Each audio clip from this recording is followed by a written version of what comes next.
Welcome to this week's edition of Black Authors Matter TV, where we interview the latest movers and shakers in the African American literary community. You'll meet some old friends, discover new ones, and stay abreast of the latest book developments around the country and even the world. So sit back and relax for the next 2 hours with Black Authors Matter TV co-hosts Gwen Richardson and Dr. Rhonda Lawson.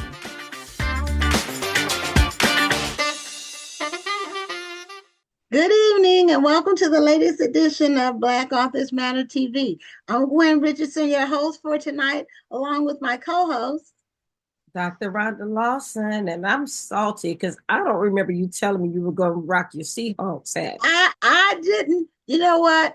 I've had this cap since they went to the Super Bowl the last time, and I had to try to find it. It was in my closet on the shelf in the back.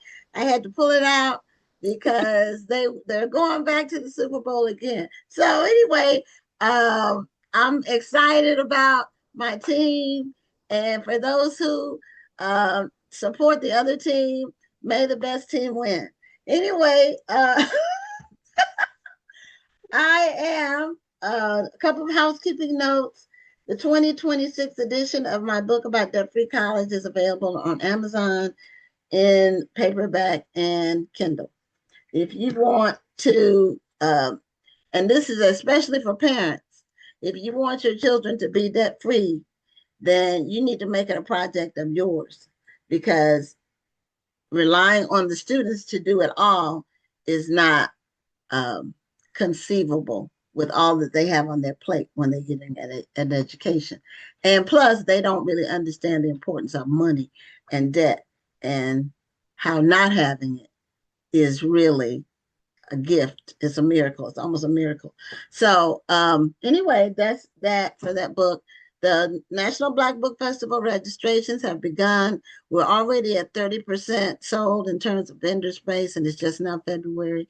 So now is the best time to sign up with the early bird rate, which ends the end of March. What else? Rhonda, you can talk about your event. Let's do it after like the third interview, like between 3 and 4, and because your event's coming up. So the first guest for tonight is no stranger to the show, the book festival, or just my space that I've occupied in the book industry for many, many years, 20-something years. I met ReShonda when she first hit the scene with her books and have been following her ever since and supporting her work. And she's entered a new genre that she wasn't in before. And I have my copy of With Love from Harlem. I haven't opened it up yet. My to be read shelf is back. I actually this just arrived today. So, but congratulations on the release of your book and welcome back to the show. Thank you. Thank you so much for having me. So you've been really busy, ReShonda. I just want to thank you for having time for little old us. You always got to support people that's been there from the beginning. But yes, I am old and I am tired. So yeah. I'm concerned because you were in the DMV, but this weekend was my Mardi Gras cruise KOP takeover, DC takeover. So I was totally busy this weekend, so I couldn't come out and see you. But right. I think you had more than enough DMVers keeping you company. In the 12-degree weather. Yes, it was cold. All you people coming from those hot climates, I know it's a little cooler there, but it's a lot warmer there than it is here. And y'all came out here anyway. I think y'all love us a little bit. And I saw you here at the event with the Personal Librarians Group, right? That was like your launch event. Right. So I actually had one the Saturday before at Abyssinian Baptist Church in Harlem. So that's where I kicked off. Oh, okay. I had Houston on Tuesday. Okay. And then, I don't know if I saw that. pictures. Did you Yeah. post pictures from the Abyssinian? I did. It was awesome. We had about 175 people come out in 10-degree weather. So, Oh, that's wonderful. Wonderful. yeah, Now, why did you pick that church? Is it included in your book, in the narrative of it like the is. book? So Adam Clayton Powell Jr. was the pastor of that church, and Hazel Scott Mhm. was the first lady. Oh, okay. Okay. Yeah. You know what? You're right. That's coming back to me because Mhm. they depicted that really well in The Godfather of Harlem, Yeah. that Uh-huh. series, which is really great. If anybody hasn't watched it yet, it's really worth watching. It was very well done. The guy, especially that they picked to play Malcolm X, really did He look really like did. Malcolm X. They did great casting on that part. So, and then where's have you been? Where's have you been since then? Or has the weather like impeded Yeah, some of your the stuff? weather we had to reschedule DC. So I did DC and then I went to Dallas last night and I go to Savannah on Thursday and Charlotte on Friday. Okay, so where are you now? Are you back home? I'm home for a day. Oh, okay. Okay. Okay. Well, I know how the travel is. I Yeah. don't do that much. I have mine spaced out like for the year because it's a lot. Yeah, And yeah. if you travel with stuff, well, normally when I go, I'm going with stuff. So I'm shipping stuff, packing stuff, having to ship it back, unpacking, Yeah. carrying stuff. It's just, it's almost like the festival. and Well, and it kind of brings back memories a little bit because I know, like in the early 2000s, there were a lot more book tours, so to speak, and authors were really going from city to city. So when I was watching you over the weekend and watching you go from city to city, that it took me back to that time when we were loading up our cars and driving to Yep. cities for book signings. That's what it totally reminded me of. Yep. And that's what it is. I mean, it's that hustle. yeah, Mhm. and it really does make a difference with book sales. Um, that's what I try to tell aspiring or new authors is there's this phrase or saying, if you build it, they will come. That does not relate as far as books. Right. If you write a book and print it, no, it's not going to sell itself. You have Right. to get out Got to and get out sell it. there. You have to be really talking it up. And now uh with so many different book related podcasts, I feel like we were one of the first ones because Yeah. we're going into our sixth year, but Mhm. there was a lot of people focusing on books now, so that gives you some opportunities to do things virtually. Right, right. I mean, and that's great. It gives us the opportunity to still promote the book, but kind of be at home for a minute. Right. Right. So with love from Harlem, tell us what it's about. I know you said it's about Hazel Scott, and Mhm. does it tell us what period of her life it covers? It's covered in the Yeah, book. so it chronicles her life. She was one of the greatest entertainers of our time. And so this book looks at her life and her high profile, tumultuous marriage to Adam Clayton Powell Jr. And so it's set against the backdrop of 1940s and 50s Harlem. And it really explores the intersection of fame, civil rights activism, and the personal sacrifices made behind the scenes of a power couple during a cultural revolution. Hmm. Now, what made you pick her? Because I know Yeah. your previous book was it had a Harlem hook too. Yeah, so my previous book was about Hattie McDaniel. Yeah. Hazel was a disruptor. She was the first Black person to host a national TV show and a fierce activist who refused to play for segregated audiences. So I chose her because we often talk about celebrity activism today, like it's a new trend, but Hazel was doing it when it cost her everything. So writing this book is about reclaiming her narrative, ensuring that she's remembered as a powerful woman in our history rather than just a footnote or a wife to a famous man. Right. Hmm. Now, have other books been written about her, like exclusively about her? No, so there are nonfiction books that have been written about her, but there has never been a novel. I'm shocked with the number of people that are like, I've never even heard of her. And which is the reason that we do these books, because there's so much about this woman that we need to know, especially Black women. And so I'm just honored to be able to tell her story. So what are some things about her that you would like readers to know before they read the book? Just some little nuggets of information besides Yeah, the obvious about her being married to Adam Clayton Powell. Yeah, she was so much more than that. I mean, her absolute principles. At 23, she walked off the Hollywood set. Now, she's considered at this time the biggest celebrity in the country. She's making millions of dollars. She walked off the set for 3 days because she didn't want the girls and the women in the movie to wear made dirty costumes. They were sending their husbands off to war, and the director wanted their clothes to be dirty. She demanded that they put on pretty dresses because she was like, Black women are not going to send their men off in dirty clothes. Now, that may seem like a little thing, but when you're in a time when you're going into people's homes and they're seeing this, and this is the representation of Black women, she demanded that we were going to be seen as more than just servants and slaves. And a lot of times, just thinking about old movies that have Black women in them, it's rare that they have a man. Right. I mean, they're normally the maid to a white family. Yeah. And they're manless. They don't have their relationships or their stories not talked about.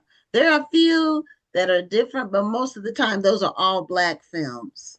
Yeah, and so she was the first woman to ever have her own nationally syndicated show. So before Oprah, before Alicia Keys, before Beyonce, there was Hazel. So she had a show that came into America's homes every night where she played herself. She played a pianist. And so she's beautiful. She's draped in beautiful clothes. Again, setting an image, dispelling stereotypes. So white people had never seen beautiful Black women. So here's this woman every night in their living rooms, and it was just people were able to see Black women in a different light. How did that come about? We say that representation matters. Yes. And just that small piece, which may not seem like a big deal to some people, could have actually set a ripple that turned into something bigger, that people that we wanted to see ourselves better on film and on stage and so forth. Right. Now, how did she get the opportunity to have her own show? Were you able to find that out? Yes. I mean, they came to her again. So she is bigger than Adam Clayton Powell at the time. She is bigger than Billie Holiday, Sarah Vaughan. She had a movie deal, had all of these movie deals. And then what happened was she was one of the few women in the world who could make demands. So she demanded that she would not perform before segregated audiences. So that's in her contract. So imagine the University of Texas, where she went to perform. She walked in, she saw segregated audiences, and she told them, I'm not performing.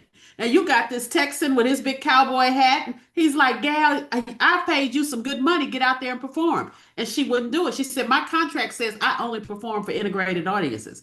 And her contract also says she keeps the money.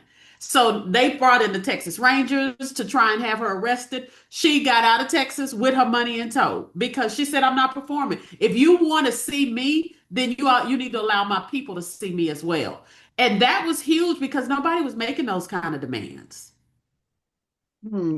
Yeah, you mentioned that she has started growing bigger than Adam Clayton Powell. Did you explore how this dynamic affected their relationship? Oh, absolutely. That's one of the biggest issues with their marriage. I call it the clash of two sons, because both of them were huge stars and they came together. So what happens when two stars are shining brightly? One of them is bound to dim, and so often that's the woman. And so that's what happened in their marriage. Adam had to take a back seat to Hazel in a lot of ways, and he did not like that at all. And so that became a thorn in their relationship. And she would take that back seat. She let some of her dreams go, trying to make sure that she gave Adam, that she was a good mother and a good wife. And for what? He still did the things that he did. Yeah, it is a lot. It's hard for two celebrities to stay together. Yeah, yeah. Because it's a clash of personalities. Like you said, it's two sons. A person who needs to is in the limelight. They normally need a lot of attention. Right. And so the other person, if they're in the limelight too, then who's giving them attention? So there ends up being a clash. Well, I think it goes probably a little deeper than that too, because sometimes if the woman's star just begins to shine just a little bit too brightly, we got to knock that star out of the sky. We've got to humble her so she remembers where she came from. Because one thing I heard you say, ReShonda, is that even though her star was growing and even though she was trying to be a good wife, he was still doing what he was doing. Right, right. So sometimes, her star might be shining, but if she still wants to be loved, and that's that power dynamic that he holds over her, that's a way of trying to humble her. Yeah.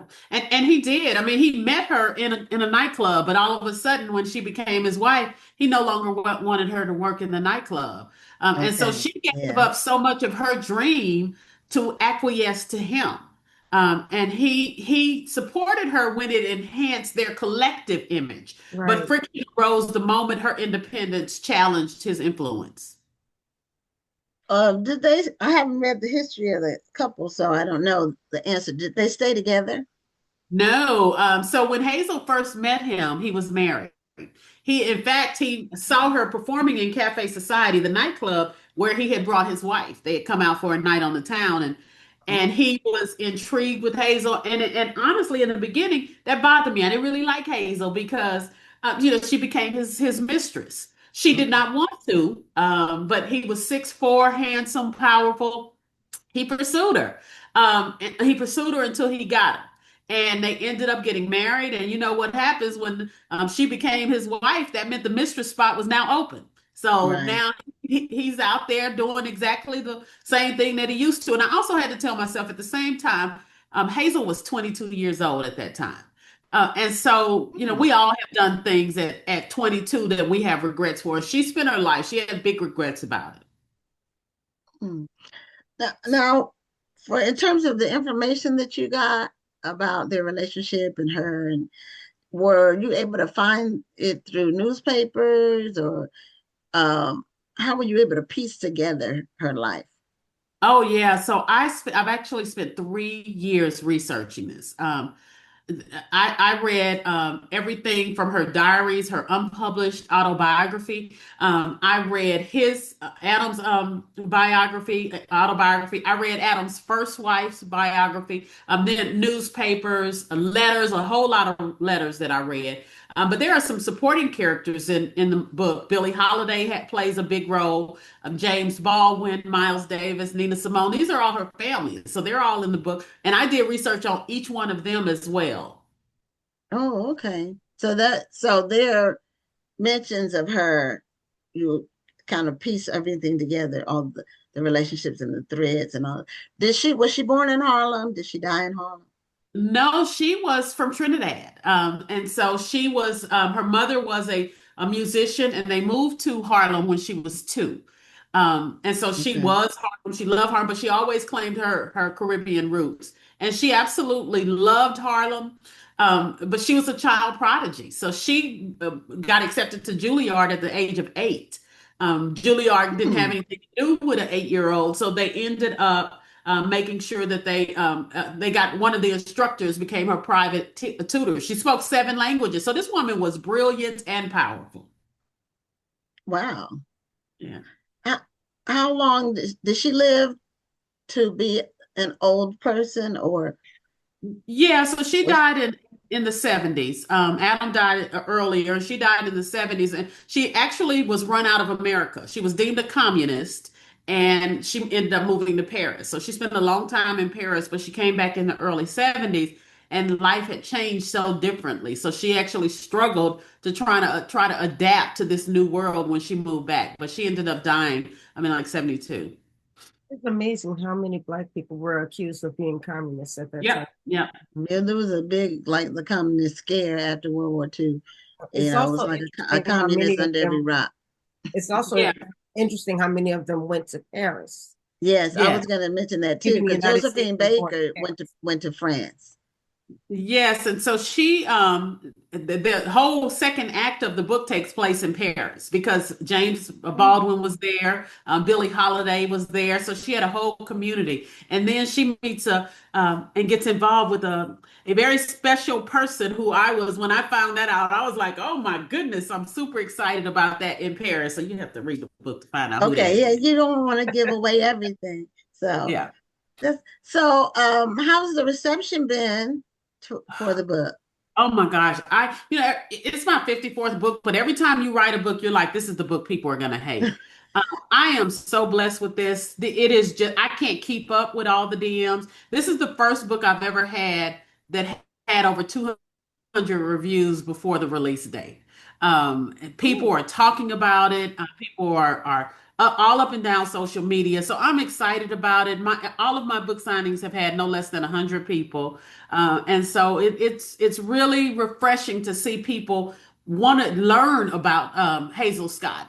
They are saying I go down a rabbit hole after this book, and that lets me know that that makes this all worthwhile. So this year is the 100th anniversary since Black History Month was created. And so this is a perfect time for this book because you get to read about a real figure in our history. And just as you said, once you read this book, you go down the rabbit hole and learn even more about your history. So this is just a perfect time, the perfect book for the perfect month. Right. And to me, it's no better time to read this book, to walk away with what I wanted readers to walk away with. And that was a sense of debt. We owe Hazel Scott our attention. I wanted readers to see her not as a glamorous woman, but as a daughter, a friend, a wife, a mother, a woman who chose her own peace over a powerful but painful marriage. She didn't just play the piano. She broke the doors down so others could walk through the room. And now more than ever, when they're trying to erase our history, I want people to be able to see all that she contributed so that we can continue to tell our stories, spread the word to our children and our children's children about women like Hazel Scott, who I call erased icons. That's a book right there. Call it Erased Icons and talk about little known Black women in history.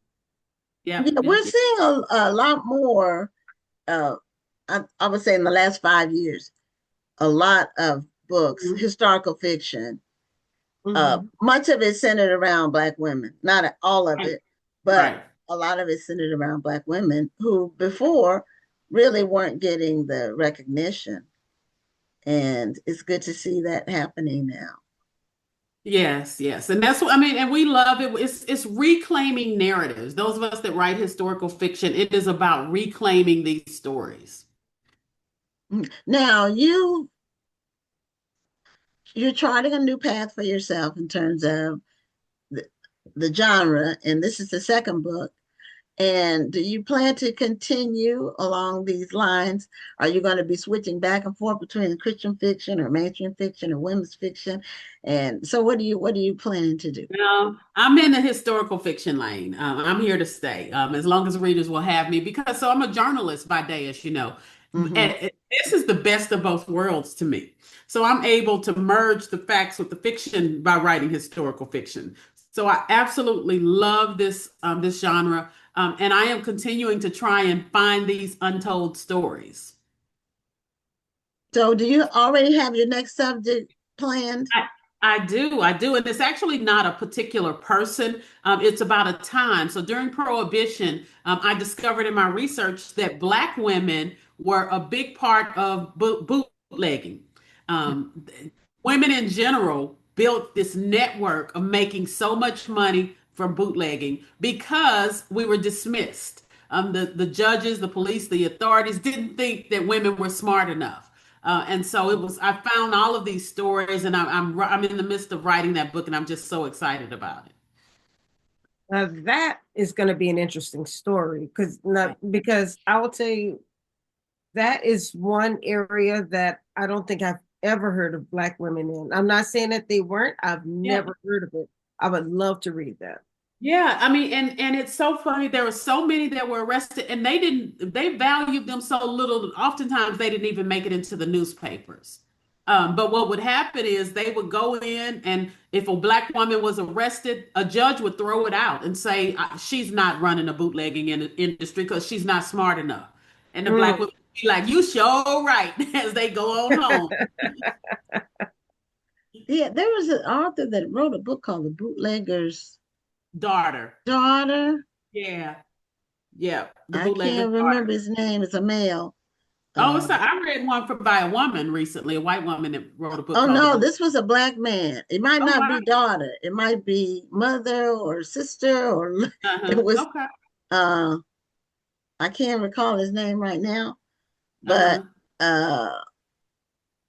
this was maybe 5-6 years ago. It might be more than that. You know, so time goes by so quickly. Sometimes it feels like it was recent. Something was recent, and it was really like 7 years ago. Like when things come across your Facebook page, and it's been 10, 12 years ago, or whatever, more than that, and you're like, wow, 10 years have passed since that happened.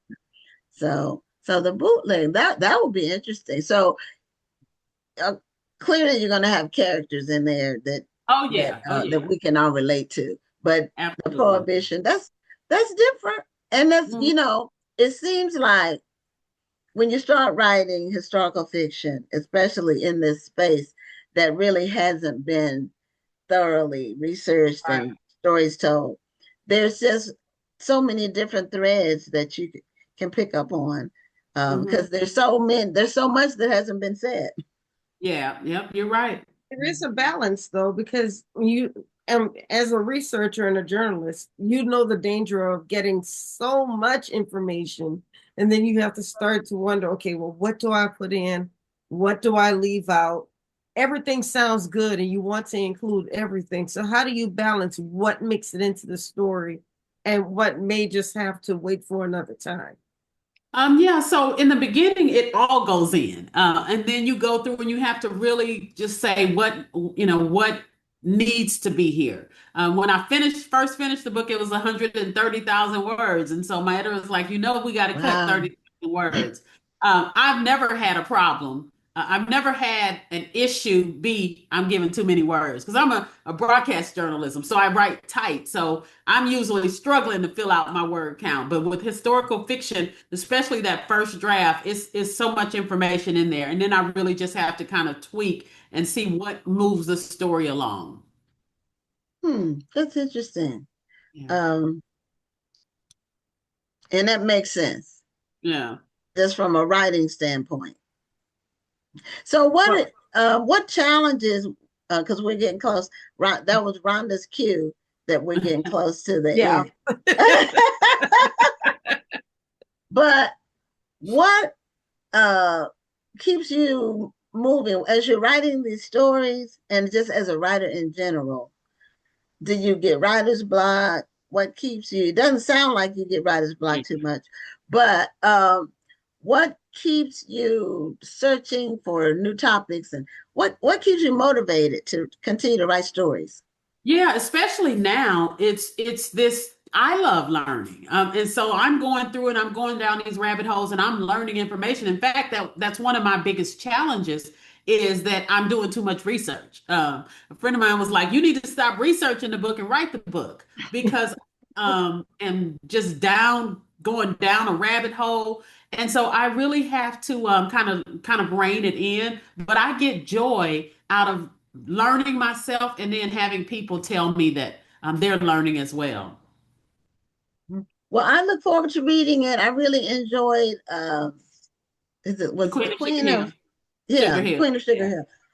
There's so many books and so many titles. I know. But I really enjoyed it, and it was a quick read. And I will say, I haven't read all of your books. I read a lot of your books.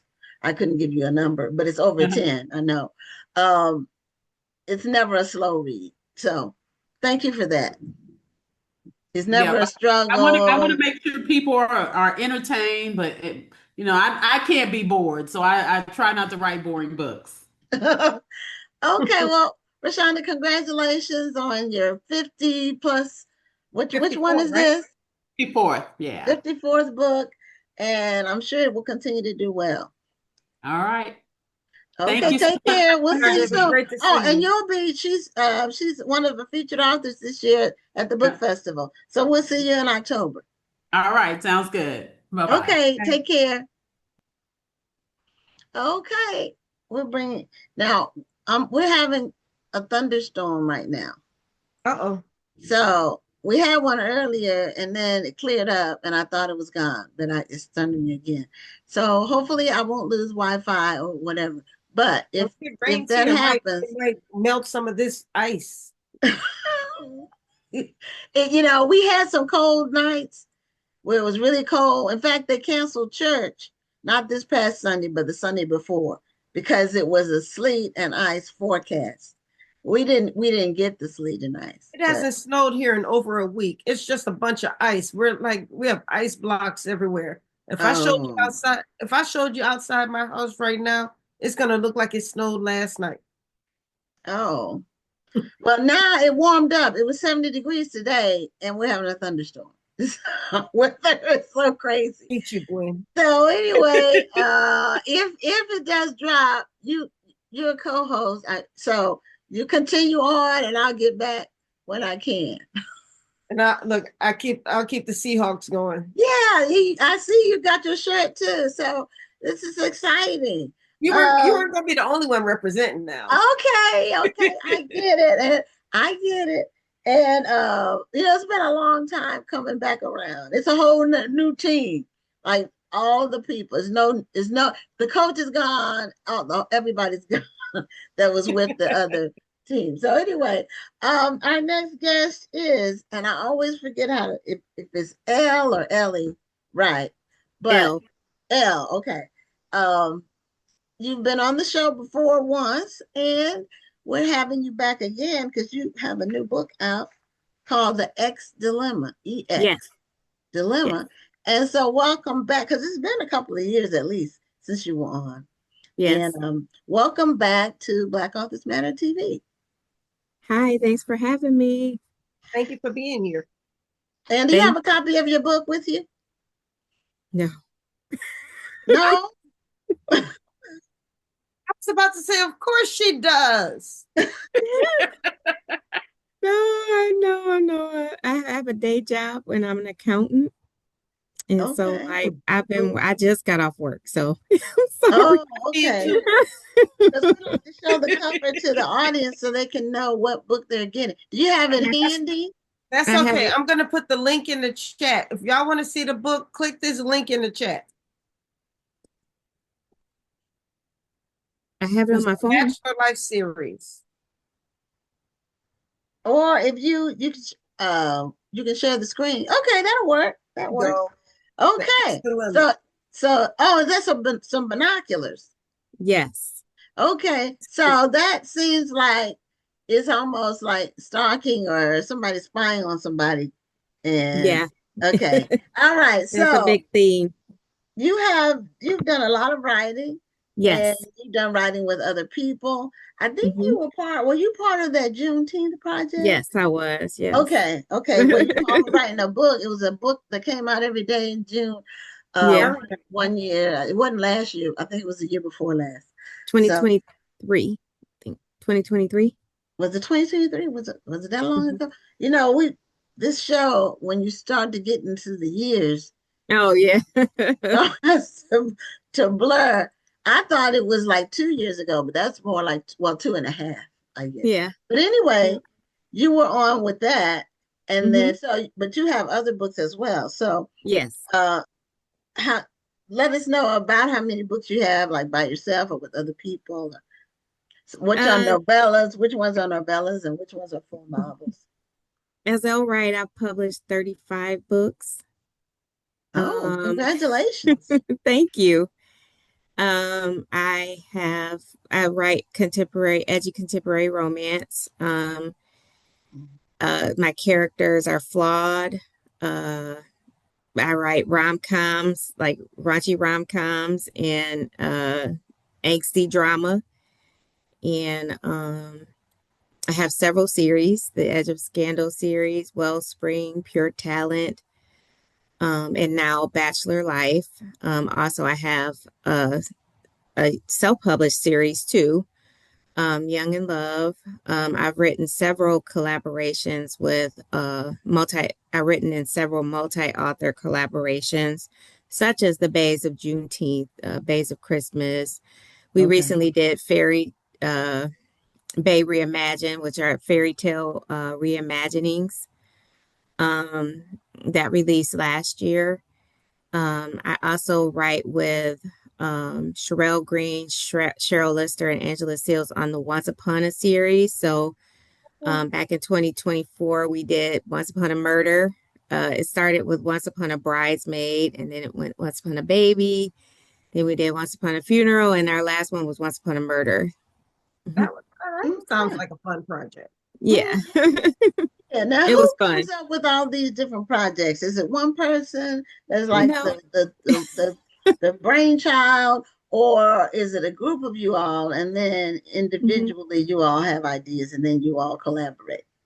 Well, mostly it's for the Once Upons, it's a collaborative effort between me, Sherelle Green, and Cheryl Lister and Angela Seals. The Bay series, it's a collaboration, but it's usually planned by me and Sherelle Green, and we reach out to the different authors and see if they want to participate, and then we go from there. And those are novellas, aren't they? Yes. Yes. For the Bay, for the Bays of Juneteenth and the Bays of is it Christmas? Yes, Bays of Christmas. We did New Year Bay Solutions, and we also did a 420 Bay, like for the holiday 420. So yeah. Now, what is 420? I'm out of the loop. It's National Weed Day. April 20th. April 20th. Is that nationally known? I didn't know, but yes, it is for weed smokers. Well, I'm not a weed and by smoker. the way, y'all, I'm not a weed smoker. I just stay in touch with popular media. I don't. Me neither. I had no idea, but I'm not gonna. I have smoked weed in my younger years, but I was never a regular weed smoker. It was just like only at parties or something like that. Well, I had this one friend who always had an ounce of weed. And she the idea of the series. The idea of the series was to just kind of bring awareness to the different uses of cannabis, like medicinal, for mental health, for pain, things like that. So it was just to shine a light on the different uses of cannabis. But that's still an interesting concept, though. It is. Each of the stories is a different use of the of marijuana. That's really interesting. I'd like to read that and see how you approach the subject. With the rise of just different businesses related to cannabis, like body oils and things like that, you can use it for a lot of different issues that you might have. And so we wanted to just kind of bring attention to that, and so that everyone knows that it's not just about getting high. There are some good uses to to cannabis. So what is it again? It's called 420 Bay. 420. And so that's for April 20th. Yes. Okay. Well, that one got by me. I tried to stay up to date on what's going on, but I didn't know about April 20th. So what you say you have a common thread in your books and your novellas and whatever, but it sounds like you have a creative mind too, very creative in terms of topics. Yeah, I've been creating stories since I was a little kid with my Barbie dolls. But I love the creative approach that you take to storytelling, because the 420 babes and the babes of Juneteenth. Mhm. And I think with that one, it was a different story each day or something Yep. like that. Those are really creative ways to approach storytelling. Yeah. I just wonder, how do you come up with the ideas? Not so much the story topics, but the ideas of how you're going to approach telling a story. Like I said, we work together. Me and Sherelle usually spearhead the Bay series, and we come up with a storyboard and, just kind of start tossing out ideas and putting things together. And each author decides what they want to write, within the parameters of the series that we set up. So it's a lot of work, but we love doing the work, and it's an opportunity to collaborate with authors, other romance authors, and kind of help with promoting and doing all that stuff. Just to kind of work together with like-minded people. Yeah. Build a sisterhood with authors who are writing what we're writing. Now tell us about the new book. Well, the X Dilemma is set in Detroit. It's about a social media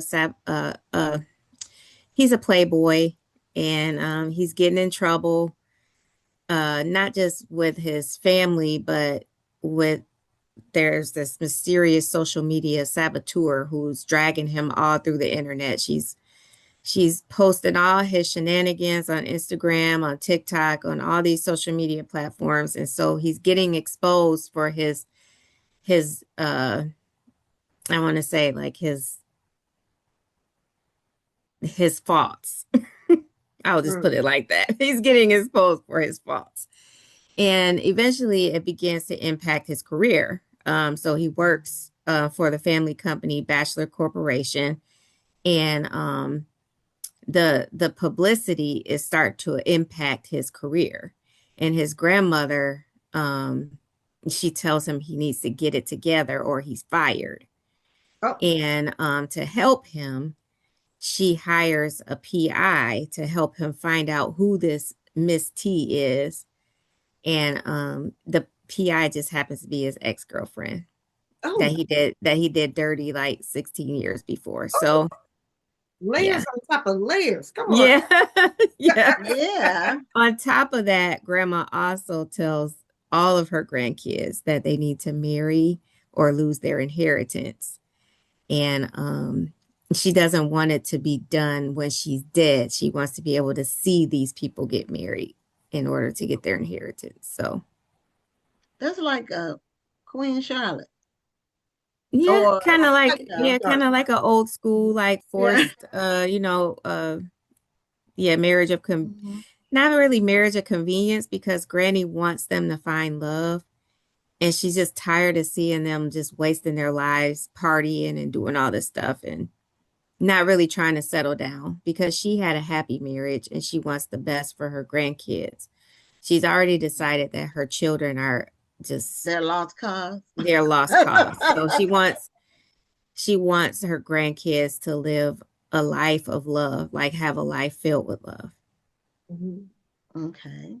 But she also wants him to get his stuff together so that, he's not bringing a bad light to the company.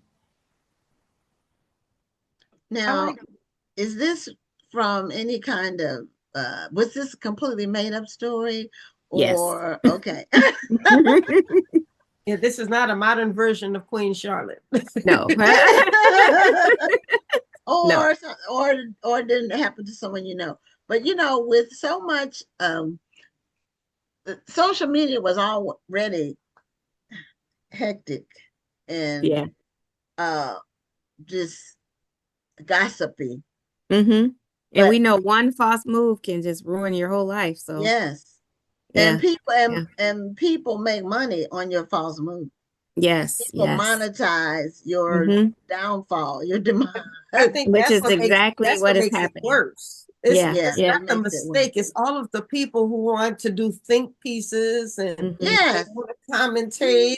Exactly. Going. Yeah, what I don't like, if I hear about something that happened and I go to look for it, I want to just see the raw footage of whatever it is. I don't want to see somebody commenting on what happened. Like, I'm Right. tired of I hearing want to about just that. see it for myself. It's hard to find it just raw. Yeah. Yeah, I don't want to hear about that dress anymore. Yes. I think they moved on from the dress. Yeah, the dress where you couldn't tell what color it was, right? No, not that dress. No, I'm talking about the see-through dress, the pastor's wife's dress, the first lady's Oh, dress. yes, see-through yes, dress. yes, yes, yes, yes. I saw all the commentary on that. Yes, yes. Yeah, but this week is about the as far as Reverend Brian is concerned. I've concluded he likes attention. But Yeah. anyway, But he's this really week doing a lot of advocating and He is. activism. So he is, but I think it's more about the camera than anything else. Anyway, but it's something else in the news this week, and I'll just leave it to you all to find it for you. I won't talk about it. As it relates to him, there's a new story that's not about the dress. I saw it. I did see it. Oh, okay, all right. So I don't want to belabor it on so because this is your time, and I want to make sure that you get all of the attention for your work. Well, thank you. What do you meet with a lot of book clubs like for your work? Or I have a are lot you of in like book groups? How do you reach out to readers? What's well, your I have my own personal private book group on Facebook. And I also have some local book clubs that really support me, like the ICU Reading and Chatting Book Club. They've been in my corner since my very first release. And mostly I find people on social media, or like a reader will reach out and say she's in a book club and would like to feature my book. But recently I haven't had a lot of, like, I noticed that when I first started, I was getting invited to a lot of book clubs, and my first Elle Wright book came out in 2015. So the industry has changed so much since then. I do hope and pray that more book clubs are formed, because that is just really a good opportunity for authors. And I just had someone local create a book club just to read the X Dilemma. So I was honored. I was honored for that. Yeah, I was honored. Oh, that's nice. And but there are lots of them, and there's new ones forming, and there's a lot of book groups. There's a lot of reading groups. Yes, a lot of reading related Facebook groups. I'm in like 4 or 5 of them.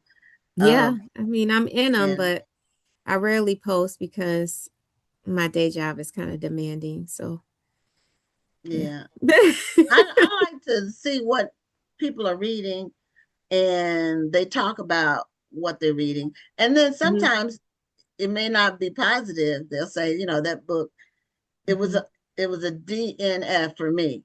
So then they'll say, how was it for you? And a lot of people will say, I didn't finish it either. So so I've seen that. It's interesting just communicating with other readers. And I've learned as an author that sometimes spaces aren't for us, because we want readers to have their own spaces so that they can discuss books without worrying about authors being in there.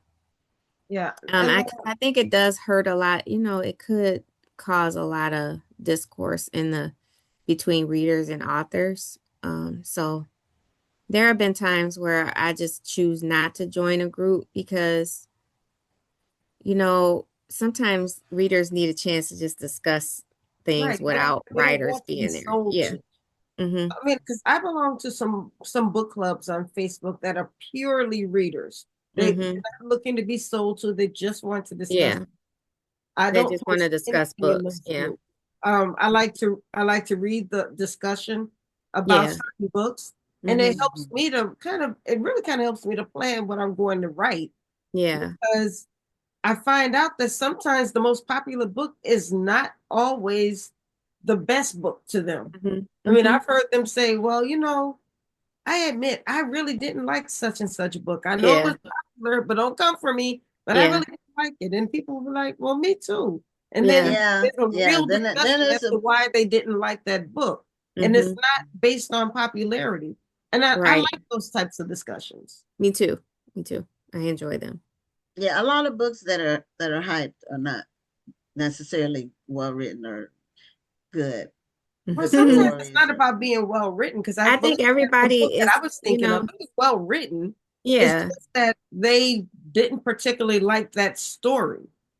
Well, I Some think of them every aren't book is well not, written. I just think every book is not for everybody. Like Right. Yeah, Right. what I you agree with like, that too. I agree with you that know, too. and I feel the same way about my books. My books are not for everybody. So like, I just feel like everybody likes something, and we might not all like the same thing, and that's okay. Like, I think that's fine. Like if you don't like a book, but somebody else does, then, that's just life. I feel like there's enough books out here for us all to win as authors.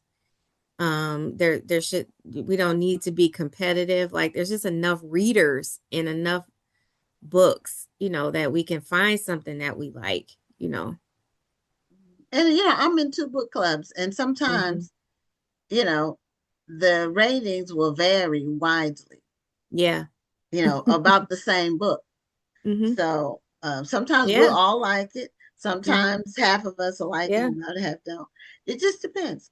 Yeah, I don't And think I've ever written a book that didn't have at least one review that was like, I didn't like this. So I think like I just think it's part of the journey as a published author. Like you just Right. take the good with the bad, and then yes, you just learn to just be grateful for the journey. yeah, Absolutely. it is part of it. I don't write that much fiction, so Oh yeah, I don't yeah, get the same my fiction has had mhm, good reviews, but I only have two. And yeah. the rest of my books I write multiple genres. So Well, Okay, as soon as yeah. I can get most of past them this crazy Black History Month event I'm working on, I'm starting on my nonfiction book. Oh, okay. Oh, you That are? sounds great. Okay. Yeah, me That's too. I'm awesome. working on my 16th book is nonfiction. Should Mm-hmm. be out by the summer. Okay, that's So awesome. yeah. So I'm uh and I'm working on it every day. So when when when I'm writing something and stuff is coming to me like that, like Hmm. I'm constantly getting more ideas and just phrases to add to it, Yeah. every day, then I know that I'm on the right track. It's not like having to pull stuff out of me. And Yeah. I have to do some research, but it's not a lot of research. So And research is part of our journey as writers, right? I have to mhm, research mhm. everything. Like this book is set in Detroit. I'm not from Detroit. I'm from Michigan, but I'm not from Detroit. And Right. Okay. Detroiters are very particular about how their city is represented. So I wanted to be just cognizant of that when I was researching for the X Dilemma, like making sure I got the lingo correct, like restaurants and, like things like that. So it's very important to research in every type of writing you're doing because Mhm. you don't want to offend anybody. You want to, we want it to be a sense of realism in the book. And you just want to make sure you get your timing right, the street names and things like that. You have to make sure you're doing what's required to make it seem as real as possible and set in reality. That is absolutely huge, because it is Hmm. so insulting as a reader when you're reading a book that takes place in your city Hmm. and it's very obvious that the writer Hmm. has never been there and is only going by the stereotype or what Yeah, they might have found on Wikipedia. There's no soul in the book. So the right. fact that you took the time to find the soul of Detroit. And I wanted it to be like kind of like the whole series as a whole. This is just book one in the series. Mhm. And I kind of want the whole series to just be kind of a love letter to Detroit because Yeah. there is so much good about the city. And I know several, I have family from Detroit. I know people from Detroit, friends. Some of my best friend is from Detroit, and she loves it. Like, I visited Detroit several times. I've been there. I've stayed there, you know.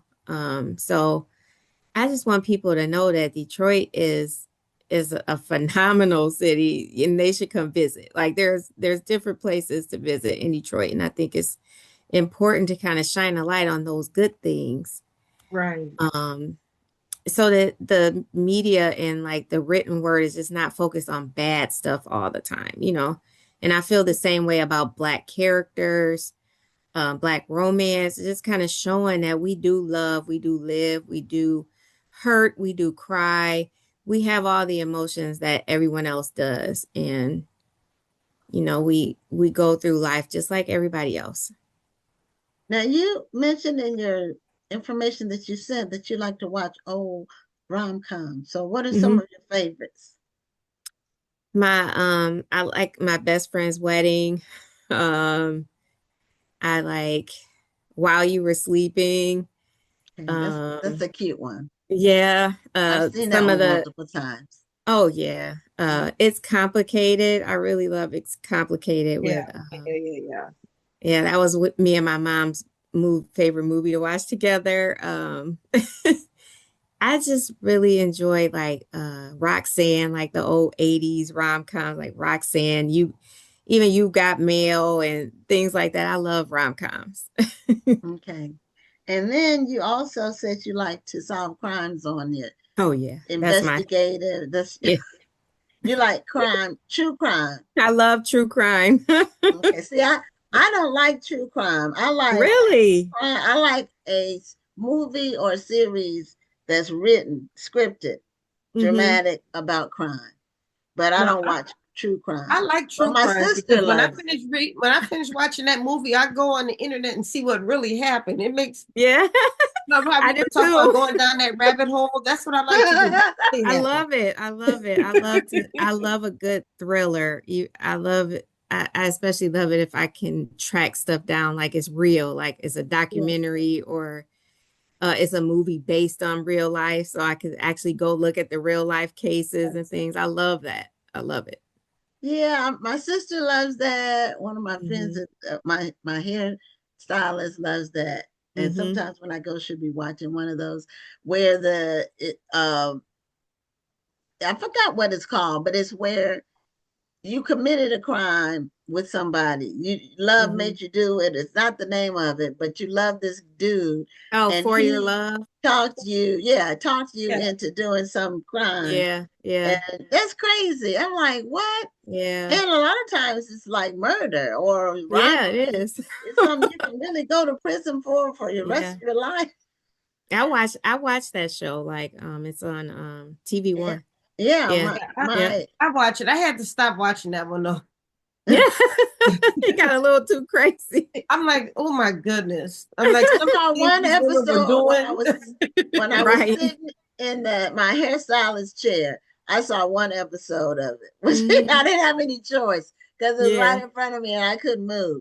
And it was she killed somebody. This girl she got in cahoots with the boyfriend, and I think it was his ex or something.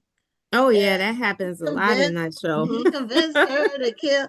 I'm like, if a man is telling you something to do that's illegal or bad, run. It's gonna end badly. Yeah, no matter what he says or what you think or how. For some reason, they seem to lose their common sense, though. Like, yeah, it does.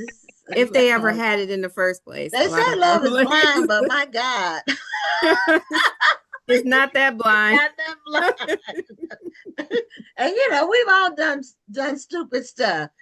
In our youth, especially. Hopefully, it was a youthful indiscretion and not a middle-aged indiscretion. I mean, but you're in your youth and you just threw your whole life away. So yeah, I know. If you didn't get caught, you got lucky. I mean, you just. Yeah, I just say I'm glad that if I had run away and married the people I thought I was in love with at a young age, Don't my talk life about would it. be horrible right now. So just I, imagine I the people who throw their lives away trying to kill somebody at a young age Mhm. because you thought that was the be all end all, and now Mhm. look yeah, at it, just raggedy. Yeah, yes, you just think about where you would be if you were with whoever. And yeah, then you see how they ended up too. If you still Mhm. are in touch with them in some way or can see what occurred, you hmm see where they went, and that's where you would have gone because yeah, yeah. that's what we end up If with. I didn't have any common sense, that's where I would have Yeah, gone. or you have to let them go. You have to let them go, or you're gonna end up where they are. That's it. That's Yeah, my mom always told me it's important to know yourself yeah, and before you get with, before you marry somebody. And I don't think we always do that, but as just women in general, but I think that like if you marry somebody that is that supports you, then you have the room to know yourself too. So, I mean, to get to know yourself. And then you have to realize that while you're married, you change yeah, over time, like yeah, everything changes. So you yeah, have to get to know yeah, yourself again as yeah, every new phase comes up. And yeah, that's one of the reasons why I like to write romances because you kind of you get these two people at a point in their lives. Maybe they've had bad relationships, maybe they haven't had a relationship at all, and then they try and make this situation work and bring two people that might be polar opposites together or they might be just alike and see how they mesh, how they can take whatever their backstory is, whatever happened to them in the past, and just kind of make something fresh and new and happy and loving. yeah. Well, we're at the end of our time. I was looking at it then. It got away from me because when we started talking all about true crime. So Yes, I anyway, know. thanks I for being love it. back on the show, and Thank you so congratulations much on for your having new me. book. So thank you And for being here. Congratulations once again. Thank you so much. okay, have a great night. You too. So, in case you all didn't notice, Rhonda and I are both repping the Seattle Seahawks, which the team that's going to the Super Bowl. Woohoo! And we're rooting for them to win. So, our next guest is new to the show. Her name is Nikesha Elise Williams, and she is going to talk to us about a number of things, but primarily her new book, which I got a copy of, The Seven Daughters of Dupree. I just got my copy in today, so I haven't had a chance to um, dive into it yet, but I'm looking forward to it. So, welcome to Black Authors Matter TV. Hi, thank you for having me. Thank you for You're being here. welcome. So, this book came out recently, like Last week, a week ago, last week. Tuesday. hmm Uh, Congratulations. congratulations Thank on that you. because I couldn't when I went to order it. It wasn't released yet, so I had to. That's why I got it today. So, is this which book is this for you? Is this a debut It, book? it's my traditional debut, but it's my eighth book overall.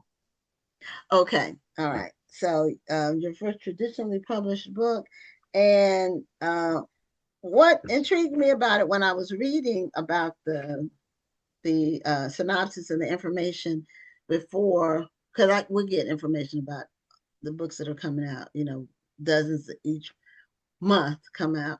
And I like historical fiction. Your book is about multiple generations. Yes. Okay, and that really got my attention. So that's one reason why I ordered it. If it's historical fiction or has a historical bent to it, I'm likely to order it. But I have so many books that I haven't read. But I if I don't get a chance to read a book, um, at least I'm supporting the authors by buying the books. So hmm they do send me ARCs, but I don't use the ARC for reading it. We normally would give away an ARC on the show. But for my Okay. personal library, I buy books. because it's important too. Those numbers do count. Yes, they do. So tell us about the Seven Daughters of Dupree and what it's all about. Yeah, so The Seven Daughters of Dupree is a historical fiction novel about the secrets kept between mothers and daughters over the course of 7 generations. And it's told backwards in time from 1995 to 1860. It starts in 1995 on the south side of Chicago, which is where I'm from, with 14-year-old Tatiana. It's her birthday. But before she can go out and celebrate with her mom and her friends, she has to go down to the basement where her mother, Nadia, runs a basement beauty salon. And the client for the day is her grandmother, Gladys, whom Tati calls Mimi. And you would think that, in this basement salon with 3 generations, that Gladys and Nadia would be like encouraging Tati and giving her words of wisdom and really passing down all that they've learned. But that is not happening between these 3. And in fact, Tati has a lot of anger and angst towards her mother and grandmother because they're keeping a secret from her. She desperately wants to know the identity of her father, and they refuse to tell her. And so that is the very first secret in the line of the Dupree women that extends all the way back to the fictional town of Land's End, Alabama, where the first in their line lived. But they don't know anything about this woman. They don't know her name. They don't know where she was originally from. They only know the legend of how she died. And that legend is the very first line of the book, which is in the prologue. And it says, they cut off her head because she ran. And so with that line, it tells the reader or should signal to them that we're going to deal not only with enslavement, but the Jim Crow South, Reconstruction, the Great Migration. There are also themes and subject matter of passing and colorism and the maternal care crisis all throughout the book. And it comes full circle in the end. It sounds like a lot of research for this book. There was a good bit of research, but a lot of it was knowledge that I already had. I'm a journalist by trade. I spent 11 years as a television news producer, and then I freelanced as a journalist for 3 years, writing for various publications. So a lot of the stories that I was writing were about the Black maternal care crisis, healthcare crisis. So that played a part and showed up on the page. I've written a couple of articles about a place where I live called Kingsley Plantation, how it's connected to American Beach in Jacksonville, Florida, and in Northeast Florida. And that kind of showed up on the page. At the time that I was writing, I was obsessed with stories of the Clotilda. And so that showed up on the page. And then like a lot of the storyline that's in the contemporary part in Chicago is based on my own nostalgia from home because that's where I was born and raised. Now, where's the impetus for this story? Where did it come from? Oh, goodness. Initially, it came from I wanted to write a story about a girl who didn't know her father as kind of a way to explore my own complex relationship with my father. But the thing about it is that what I thought was going to happen on the page did not.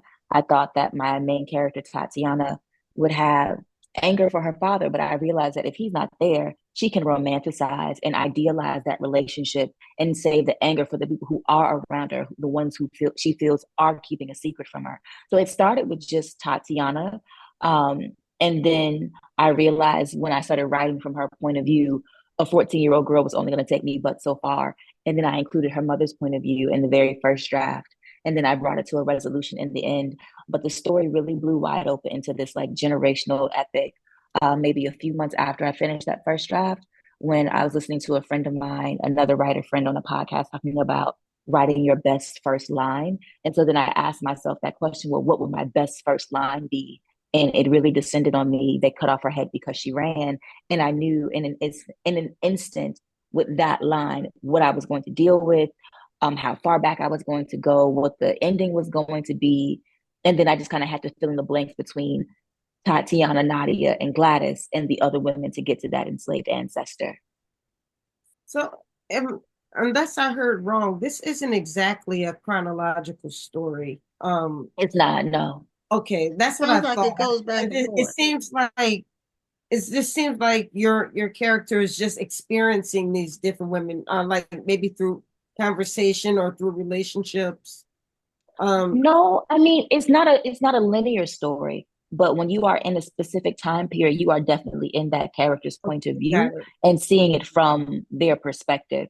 And so what I did in the writing is that, my very first draft was just Tatiana and Nadia's story and then a resolution.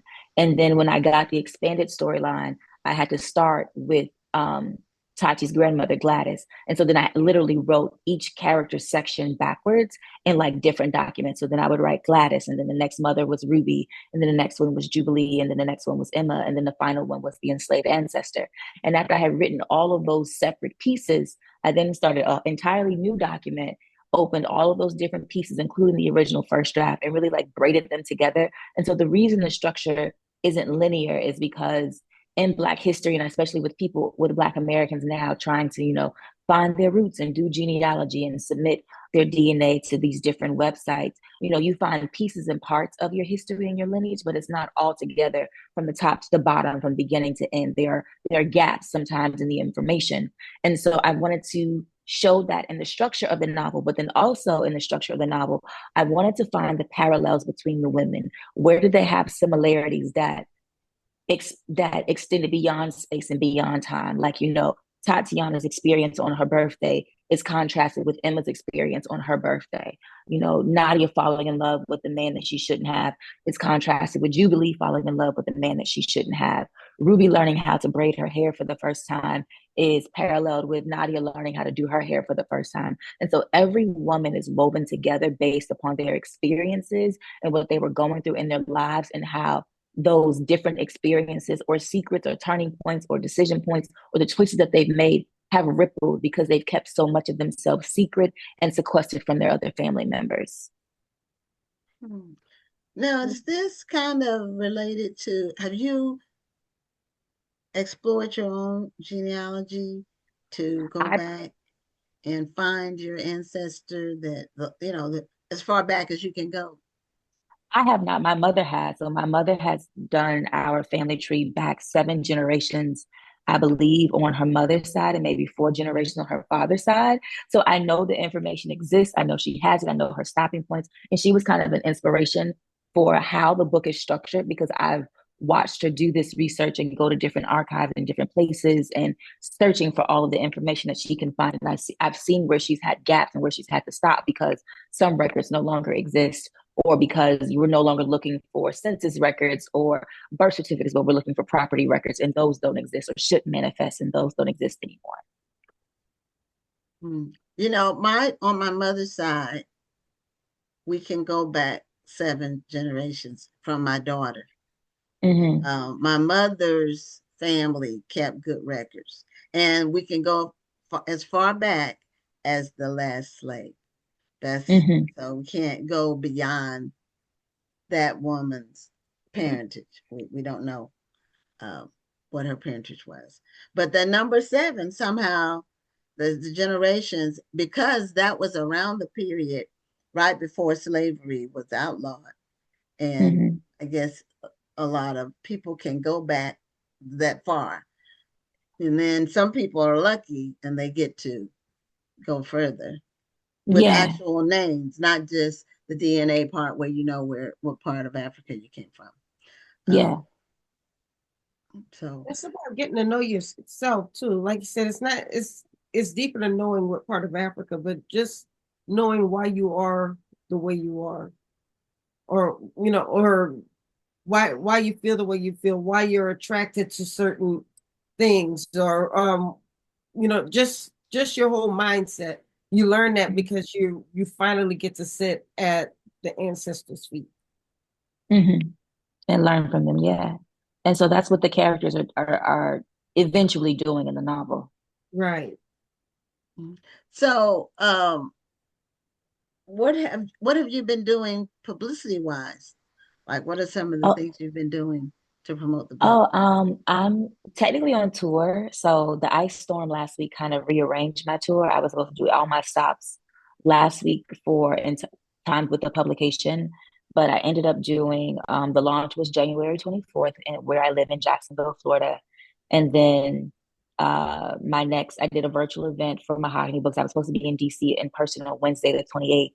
But because of the ice storm and everybody being stowed in and not being able to get to where they needed to be and wanting to keep people safe and keep the employees at the store safe, we did last Wednesday's event for DC. We did that virtually online with Jason Reynolds and Mahogany Books. And then I did fly out Thursday last week to go to Chicago. And so I did an event in Chicago, and then I did an event in New Orleans on Friday the 30th. And I did a podcast taping at Baldwin and Co. on the 30th as well. I did a stock signing in Metairie, which is a suburb of New Orleans, while I was down there. And then this week, I'll do my rescheduled dates. I'll go to Greenville, South Carolina on Thursday for their Books Over Drink series and meet with them there. And then Friday, I'll be in Atlanta, and that it will wrap up like the in-person events. But then I have a lot of different podcast interviews and conversations like this that I'll be doing that people can tune in and log in or watch back and stuff like that. And then I've got like different appearances for book clubs, most of them virtually, lined up between now and like June. Well, you were in my neck of the woods when you were in New Orleans, and you hit a few spots I'll be hitting when I go back home next week. Oh, okay. But she also was in the DMV at Mahogany Books. Well, no, But she didn't end up virtual. going. That ended up being virtual. But you were going to go to Mahogany. I was supposed to go there, but the weather wouldn't let me be great. Yeah, now you come on up, and it's just a little ice. I was ready. I was ready to come up and brave the ice, to have snow boots, to have my coat, to have all my things, and they were like, "Yeah, no." And so I was like, "Okay." Now, are you familiar with Tony Bonita in Jacksonville? She goes by Mama Tony. I've heard her name before, and I may have spoken to her before. She watches this show. I think she commented earlier. So she's someone that would be good for you to connect with in Jacksonville, because she's in your neck of the woods, and she reads a ton of books, and she's in 2 or 3 book clubs, and she's somebody that will be good for you to know as far as, and she'll probably comment since I called her name, but she's someone that you need to connect with, since you all are right, in the same neck of the woods. I believe we've met before, but yeah. Okay. Yeah. So you also mentioned you had some other books that you were self-published. So what were those books about? Oh, goodness. So I self-published 5 novels and a poetry collection before I stopped self-publishing in 2020. My first novel that I self-published was called 4 Women. And so it was about these 4 women who didn't know each other, but then one event, which happens to be a murder, brings them all together, and you see the fallout of that. And it was really about examining what was going on with Stand Your Ground and Black Lives Matter, but from the point of view of 4 Black women. And what I wanted to do was take the issue of race out of that case and really look at what Stand Your Ground doctrine does as a portion of castle law, especially in Florida, and look at it through the lens of these different women who were struggling with different issues, whether it was, abuse, addiction, or even the price of their own ambition on their lives, and really examine how one event could bring them together and what the consequences of the action would be. And so that was the very first novel. And then there was a sequel to that, because 4 Women ends on a cliffhanger, which I got cussed out for. But the sequel answers all the questions. The sequel is called The Appeal of Ebony Jones, which really leans into the character who was convicted of a crime she says she did not commit. And so it's the fallout of her case, which you see the entire cast of characters from the first novel and the second and the sequel. The novel after that was Love Never Fails. It was my attempt at a romance. It wasn't a good attempt, but I tried. And there's one character from 4 Women who we see go off into the sunset in that novel. The novel after that was Adulting, and really that novel focused on a character named Naomi Grace and her quest to try to have it all, like the job, the husband, the babies, and what does that look like? How does that play out in an ambitious woman's life? And the novel following that one was my novel Beyond Bourbon Street, which looked at a couple dealing with the aftermath. 15 years after Hurricane Katrina, they're having their first child and still living in the lower ninth ward and trying to make a family where so many people have abandoned the land. And that was really an homage to my grandparents, my mother's parents, who did live in the lower ninth ward, who had a home there, who had 23 feet of water in the storm. So if you look at the cover of the novel of Beyond Bourbon Street, the house that's on the cover is my actual grandparents' house. And it was a picture that I took in 2006 after the storm when I went back to sea. So it still had the original National Guard markers and everything boarded up and all of that. And then the poetry collection was called Lessons We Were Never Taught.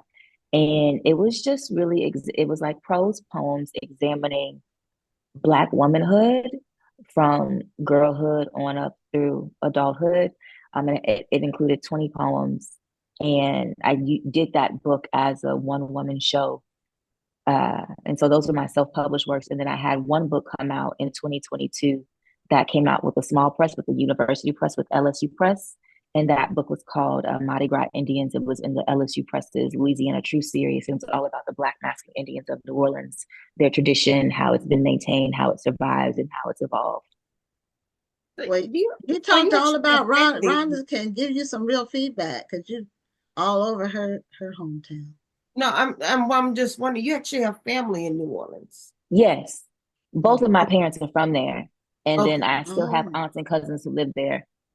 And my mother and father used to take my brother and I back all the time, like multiple times a year, every year. Because you're a little too immersed in New Orleans culture to just have a fleeting interest. I mean, no, it's not.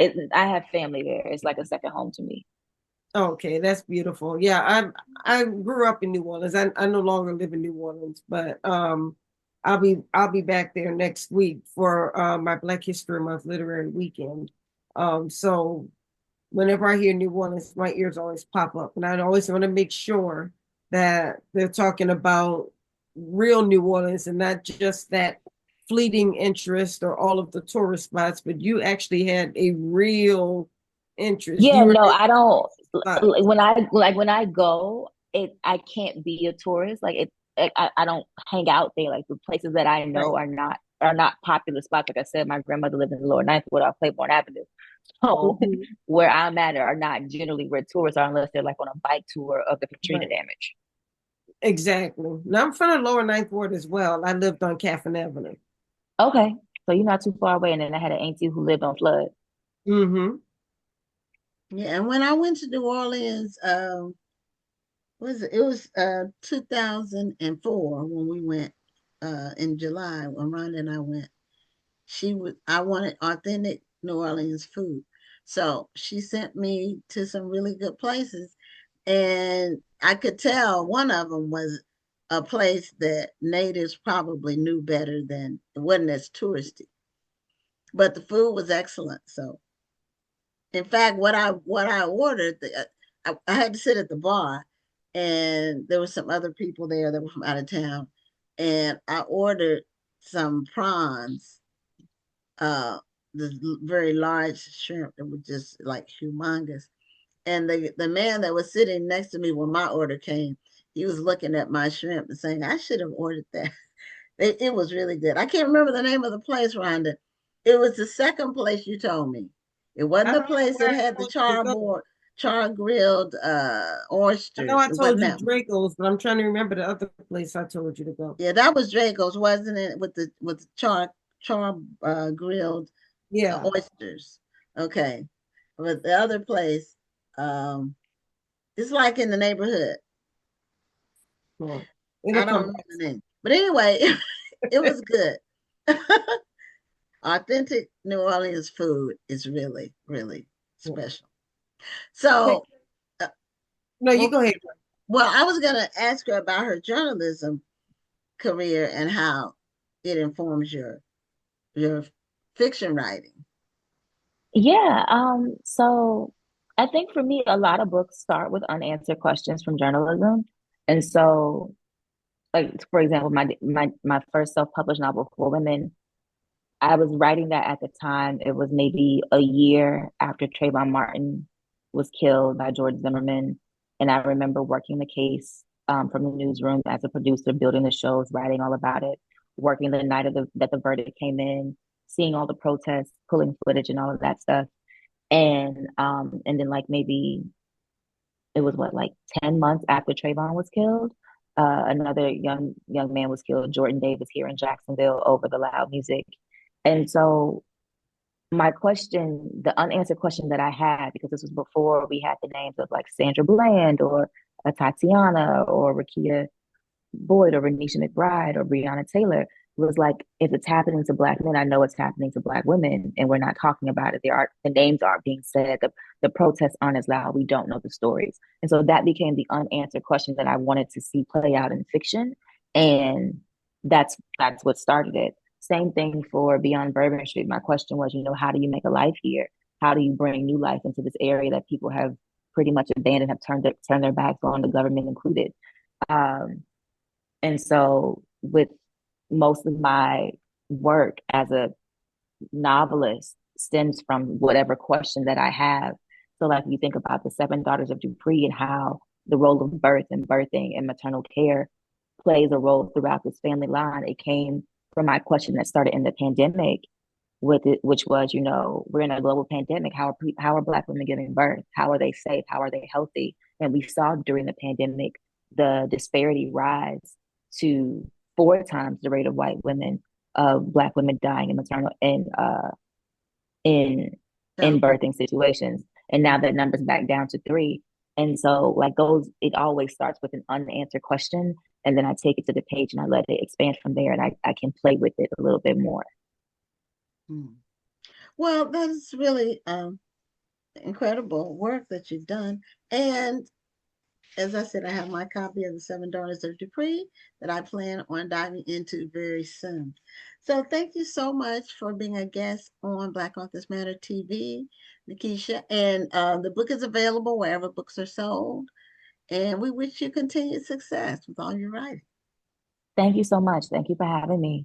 And Okay, congratulations on your release. And yeah, I think you said it's been a week. Yeah, it's been a week. Thank you. Yeah. Yes. So yeah, I'll be getting my copy as well very soon. So congratulations. I hope you have an amazing, amazing run. Thank you so much. Y'all have a good one. You too. Okay, you too. Have a great night. Bye. Good night.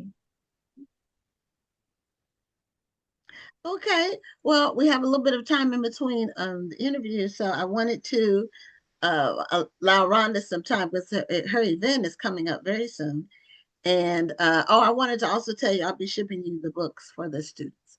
So okay, I'm gonna give you an address. Don't send them to this address. I'm gonna have to send them to New Orleans because we're leaving next week. So I want to make sure they don't get here before. Okay. Thanks for letting me know that. Yeah. When I say I'm gonna do something, I pull a trick on it. So it'll be so I can check it off the list, thanks for letting me know that. And so tell everybody about your Black History Month Literary Weekend in New Orleans. Is coming up very soon. February 19th through the 21st. As Gwen said, it's in New Orleans. This is a whole celebration of not just Black history, but literacy. So on the 19th is going to be a meet and greet at the Baroness, which is a Black-owned local lounge in New Orleans. It's actually a Black woman-owned lounge, and been knowing her for years. She actually she used to be a reporter in New Orleans, and now she owns this lounge with some wonderful craft cocktails. So she's sponsoring us for having our meet and greet there. So I'm excited about that. On Friday, that's going to be our huge day. So on Friday morning, we're going to have a free writers workshop, which is going to feature Brian W. Smith, as well as author Sky Jackson. And I'm also going to be teaching a class as well. So Brian's going to be teaching a class. I'll be teaching a class. We'll be doing an interview with Sky, and then we're going to do a breakout session with all of our authors so people can actually ask the authors some questions, get some one-on-one time with the authors and ask anything they need to know about writing. So this is absolutely free for anybody who wants to join. And that workshop is actually almost filled. We can only our capacity is only about maybe 50 people, and I think we're up to about 33, and that's not including the authors. So we only have space for a few more people. We're probably going to go over a little bit because, as with most free events, people like to take a slot and then they don't show up. So we'll probably go over 50 just a little bit, but that event is already just about at capacity.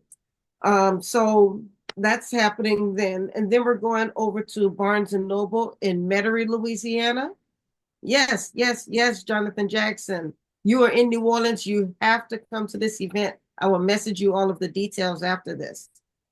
So we're going to Barnes and Noble in Metairie, Louisiana after the writers workshop. We're going to be doing a mass book signing there with 13 of our authors. They'll be there signing their books. Come on, that's a free event. So come on out, get your books, take photos with the authors. We'll only be there for 2 hours, so don't play around. Just gonna come on out and come meet the authors. Because at 7:30, we are going to Cafe Istanbul. And Cafe Istanbul is another Black-owned show hall. It's a wonderful facility where they have plays, comedy shows, fashion shows. I've hosted quite a few events at this location.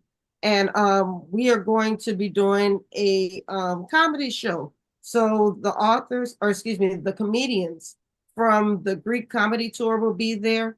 And the Greek comedy tour is filled with comedians who represent different Divine Nine Greek organizations.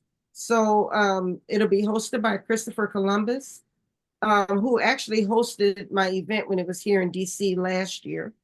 Rod Minger, if you follow him on social media, you already know that this man is funny. So watch your black card. You'll know what I mean if you watch him. Comedian Nicole Blue will be there, and then our featured author, our headliner, will be Steve Brown, and he's also on social media. You've probably seen him. He does the Cereal Bowl Chronicles. Hilarious comedians. We're going to have a great time. So that's on Friday night at 7:30. And we're going to be doing some tastings. So if you'd like to indulge in some spirits, we're going to be doing tastings there as well. So I'll tell you more about that later on. Now, on Saturday is our main event. Saturday is the Ivory and Creamer Fair Literary Jazz Brunch. We are going to have live music. We're going to have a buffet. We're going to have a silent auction. You're going to meet 14 of our authors. We're going to have a guest speaker who's going to be Councilman Eugene Green. And we're also going to have another author who we've got to have on the show, Miss Lisa Aubrey, who is a researcher who's from Louisiana. And she goes to Africa quite a bit. And she actually discovered one of the largest slave trade areas in the world in Bimbia, which is in Africa. She'll tell you more about that at the event. So then we're also going to be talking with an author who is actually, I believe, the 2024 Zulu Queen. So there's going to be a lot going on. I want to see everybody there. We have authors who are from New Orleans. We have authors who are coming from as far as California and Chicago. So this is going to be a plethora of genres, a plethora of authors. We really want to see all of you there. So Jonathan, I will be sending you the information. We want to see the Black Writers Workspace pull up. And I know it is now 9:30, so I am going to stop here. But I'm really excited about this event, as you can tell. And if you are in New Orleans, watch for us on the 10th of this month. We will be on Great Day, Louisiana, and you'll hear more about the event there as well. Oh, that's great publicity. And this is your 10th anniversary too. I don't know if you This is our 10th anniversary. We've been doing this for 10 years, and which is the reason why we're coming back to New Orleans to do this. The event is actually moved to DC, but I wanted to bring it back to New Orleans because New Orleans is where it all began. And so you can't celebrate 10 years without going home. Okay, so we're having our final guest come on now, and his name is James Metz, and he has a book called Planet Storyland, and he's going to tell us what it's all about. And there was some interesting information that he sent, and a phrase that stood out to me was, "Without writing, reading does not exist." So, with that thought, you're right. So welcome to Black Authors Matter TV. And you unmute so we can hear you.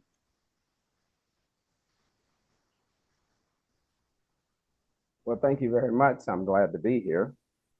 Okay.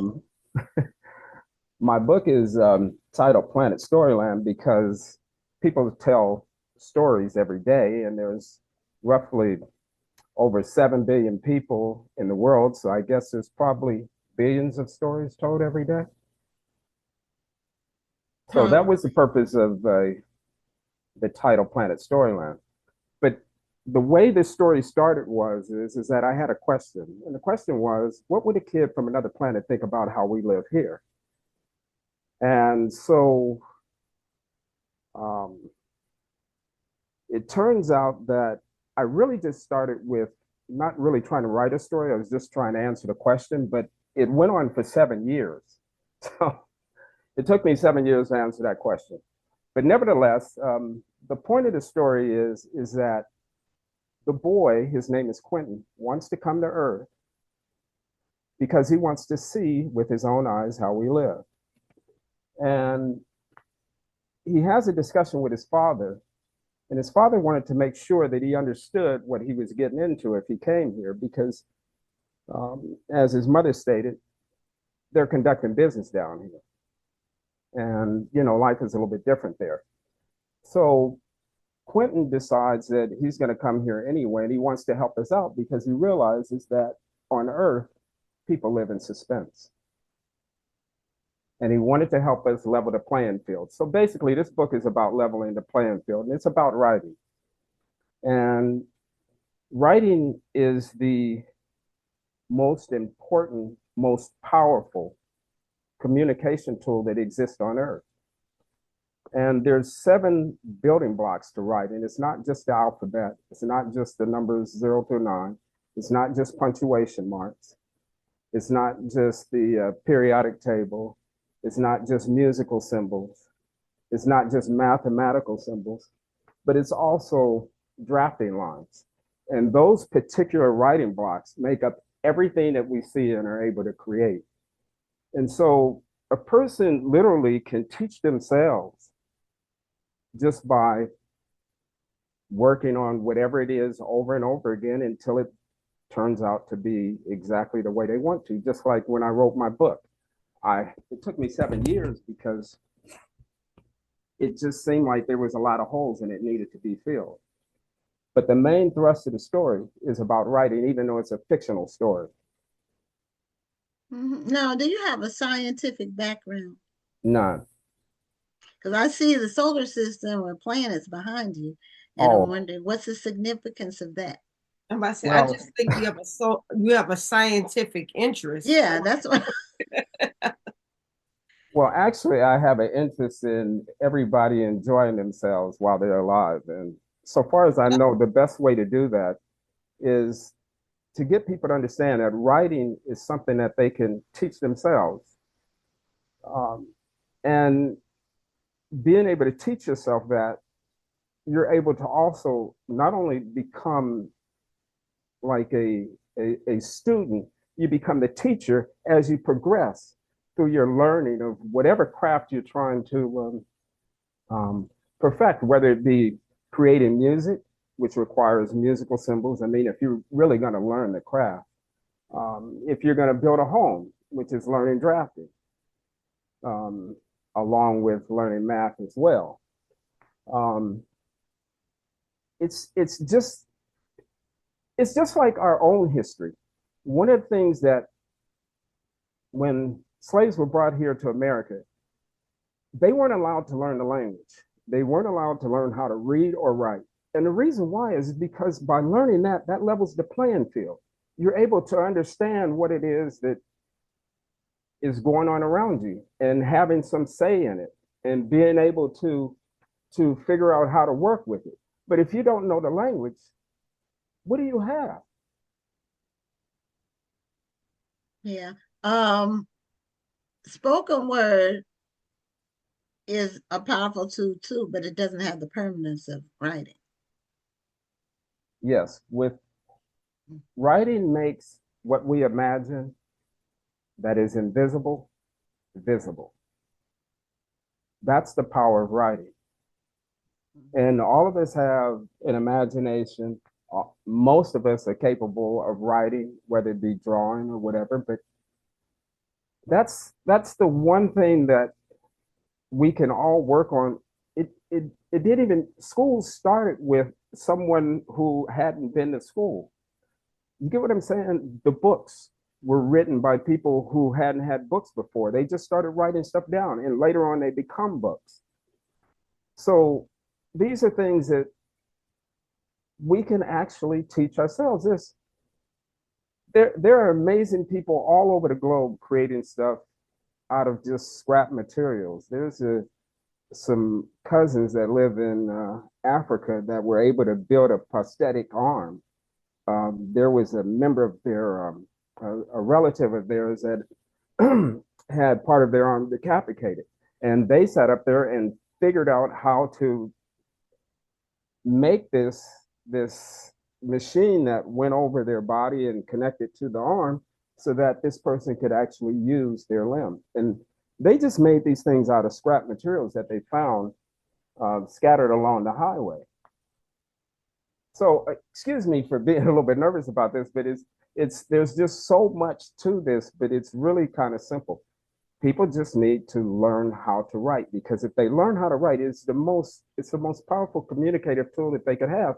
It also helps them understand whatever it is that they're thinking. They can see it clear. It's kind of like what people say, write down your goals.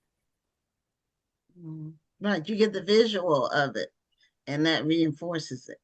Well, writing is a gateway to so many things. If you have, I don't even want to call it a talent, but if you have the gift of writing, then you have the gift of reading. If you have the gift of reading, you have the gift of communication. And it gets you so much further in life.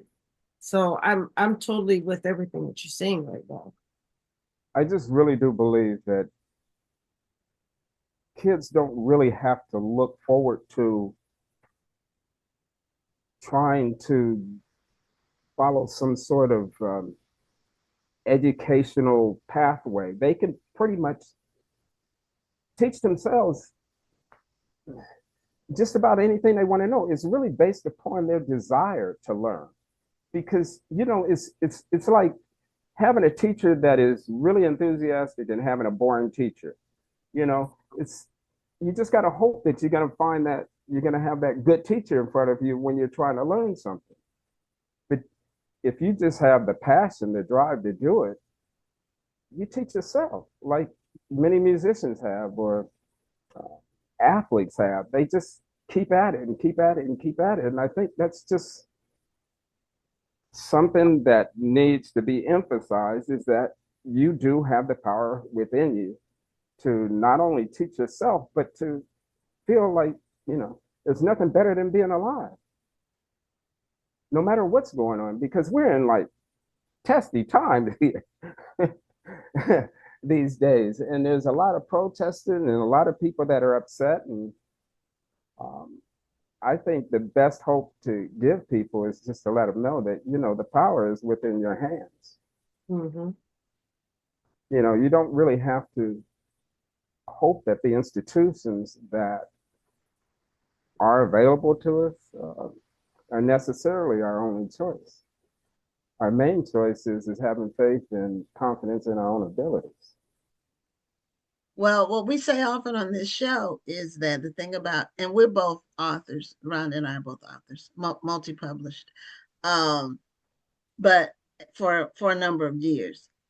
But what we say on this show is that the thing about writing books is that your work outlives you, that your books are still here when you're gone, that people can gain information from and learn from. So every generation is not reinventing the wheel. They're not learning something that's already been resolved. That someone else has already experienced and given you the steps and the beginning, the middle, and the end. So that's the charge that we have as authors, and even the ones that write fiction that's not historically based, but more just even relationship based, just fiction in general. It gives you a picture of what's called the zeitgeist, the prevailing attitudes of the time. Oh yeah, yeah. Yes. So I usually I'm quite active. I'm in pickleball, golf. I do try and go on rather adventurous trips. to different places, such as like Tahiti when I went swimming with the whales, and sometimes I go river rafting. That. Well, You just seem like it's just see we See, you did seem like to enjoy life. Yeah, see, we've gotten to a point where we're no longer trying to figure out where we're going to find food. We're not hunting. We're not, farming. I mean, I'm not saying that people don't do that, but we're at a point now that our confidence level is just high. People are performing all kinds of amazing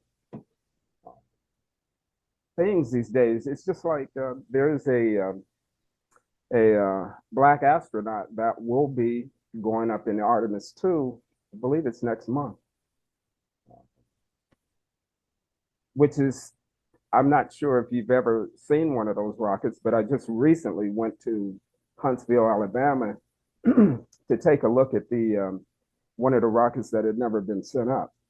And when you see what it looks like, you can really get a good sense of the amount of genius that goes into something like that and how scary that must be, because this rocket is like 33 stories high. I'm not sure if you've ever been in a building like that before, but if you step out onto the balcony and look down, you'll see how high up you are. And these people are sitting there on gasoline. There's like over 1 million gallons of gasoline that is burning to shoot them into space. And there's a guy, I believe his last name is Glover, that is, he's one of the 4 astronauts that will be going there. And when you see the capsule that they're sitting in, you realize that they are living on a prayer, because that is no joke. That is, but yeah, if anything can go wrong, if something goes wrong, then you're cooked, and that's not in a good way. Yeah, you're such a ball of sunshine. Oh wow! Wow. But what you were describing is what they taught us in, I think it was psychology, about Maslow's hierarchy of needs, where the first levels are for survival. We're no longer in that. You were talking about how all of our, our basic needs are met. And the highest level on Maslow's hierarchy is self-actualization. Right. But I believe that, just from me doing some meditation and thinking, and sometimes I research and just have deep thoughts. I have my times where I have deep thoughts. I believe the next level after self-actualization is narcissism. And I think that's what can bring a society down. Everybody starts only thinking about themselves instead of the greater good. And that can bring a society down. All great societies fail at some point. Yeah, I'm not too sure about the greater good. I just know that when I'm around younger people that are in school, students, let's say, I'm really interested in what they're doing. And I'm also interested in how they talk about it. And it's actually addicting to me, because I really want to talk with them longer and longer and longer. But there's only so much time that you can spend with a young kid when you're an adult. But now, are you a professor? No. Oh, okay. Well, I didn't know if you were spending time with students, like as a professor. I just mean the fact that a lot of times when I'm talking with younger kids, they're usually in school. Okay. Yeah, many times the Office Depot that I go to, usually those are students that are just, working there part-time, going to school, many times at some of the restaurants. You seem like the person that likes to go up to people and talk to them. You want to see what they're thinking. Yeah, I can get. You But open conversations with strangers. right, but see, there's just so much more to live for. That's the thing, and so I will kind of get inspired by what they're talking about just because they seem rather excited. Just recently, there was a guy that said that he was into quantum physics, and that seems to be the word quantum seems to be quantum computing seems to be a big word these days, a common word, and I don't know that much about it, but to hear him talk about it, um, it seemed like something I should know, and so my whole deal is like, okay, I guess we'll talk about it the next time that I come here because I come to Office Depot quite often.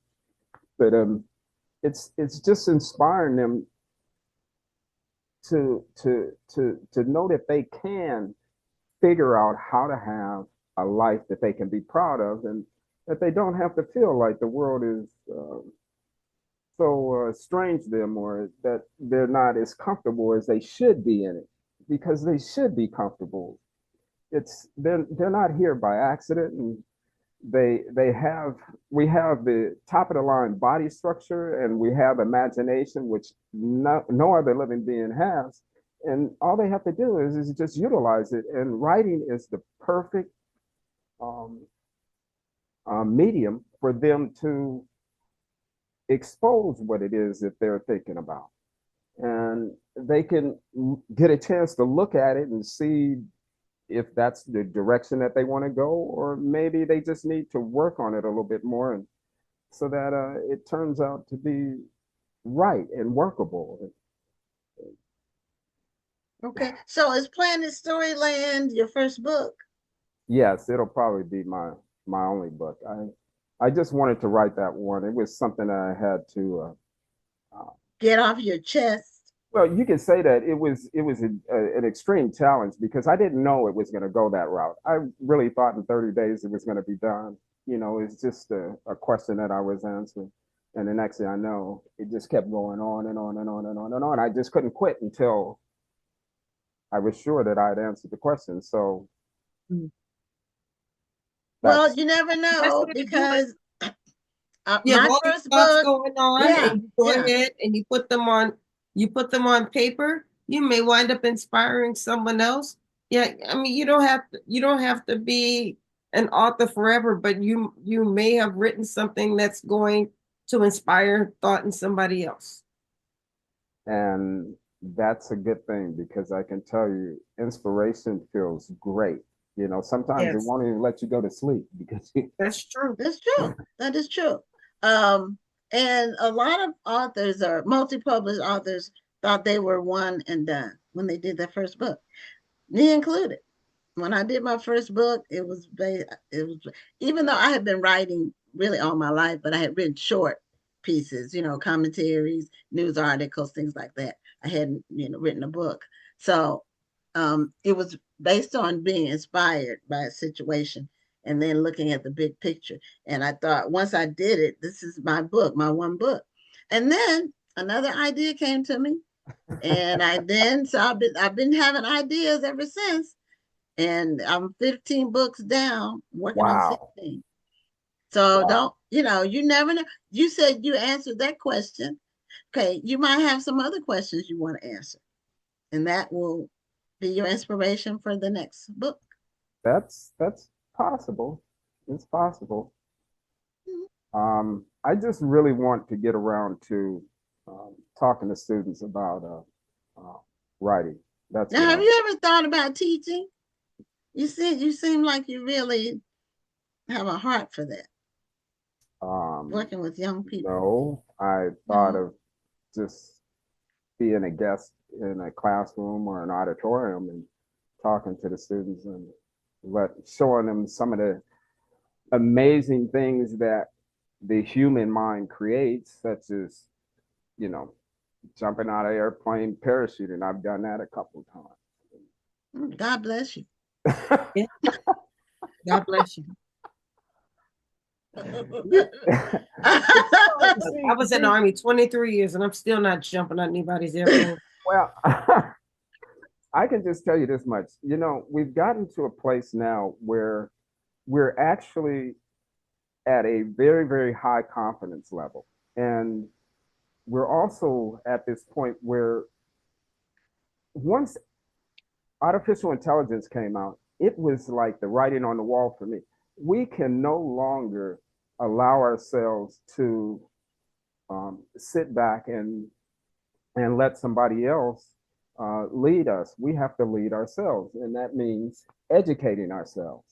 And so my whole deal is like um, I've got to get people to understand how important learning to use writing will help them more than they can imagine. It's revelatory sometimes. You know, you're just sitting there, you're working on something, and then all of a sudden, bang, wow, can't believe this. You know, and it's not necessarily just writing, it's if they were just playing an instrument and they're writing down the notes and then they're, hold on. And they kind of scratch it out and said, let me do it like this. And the next thing you know, it's like, oh, that's it. That's it. That's the rhythm. That's the way it's. I'm just, you know, making this up off the top of my head, but I just know that the people really need to focus on educating themselves, and they can, because education started with a person thinking about something and deciding to write it down. And after a while, enough books got together, and the very rich says, hey, will you teach my son? You know, and so the very rich got educated while the rest of the people that were trying to, you know, get their lives together, they didn't get an education. And, you know, today it's kind of like mandatory, but I'm not sure if people are that inspired by education. So I want them to see that, you know, actually what you got going on in your head, you just need to try and work it out. Work it out with writing, and writing will help you see what it is that you're thinking, because it is what makes what is invisible visible, because none of this stuff would exist without writing. If you take away writing and all its benefits, you know what would happen? We're all sitting down, we would fall to the ground. We wouldn't have the clothes that we have on, and it would be dark, and the only light that we would see is that moonlight. And there would just be woods, and we'd be starting all over again. But we're not there. We have everything right here in front of us. And all we have to do is just use it. And it's writing is that tool that changed the whole landscape of the earth. And now they have a space station. We're close to the end of our time, and we haven't seen your book cover yet. So do you have a copy of your book so you can show it to us? Yes, I do. Okay.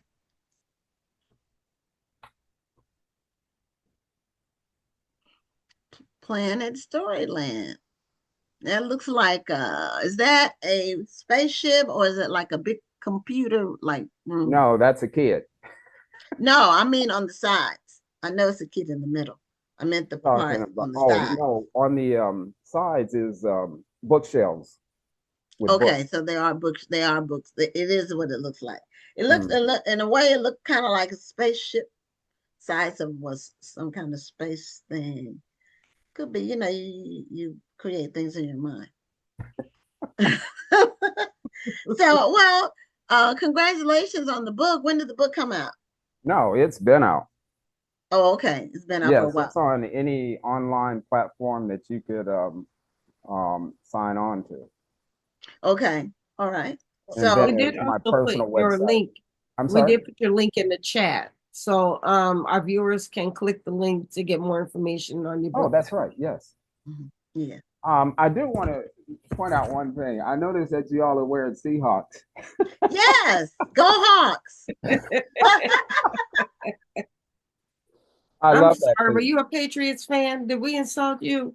No. Oh, No, I grew up in Los Angeles. So, you know, it's either Rams or the Seahawks. Either one of them. Okay. Okay. And since the Rams lost to the Seahawks, then you have to go with the West Coast team. But that is right. Okay. Well, I picked the Seahawks after being a lifelong Dallas Cowboy fan. Oh, wow. Who got tired of losing and the moves they were making let me know they weren't going to win anytime soon. And they haven't. So I became a Seahawks fan when Russell Wilson his first year playing. Oh, is that right? Yeah, I've been a fan since then. So yeah, anyway, he's not there anymore though. But yeah, no, but it's a whole new team. But it's the same.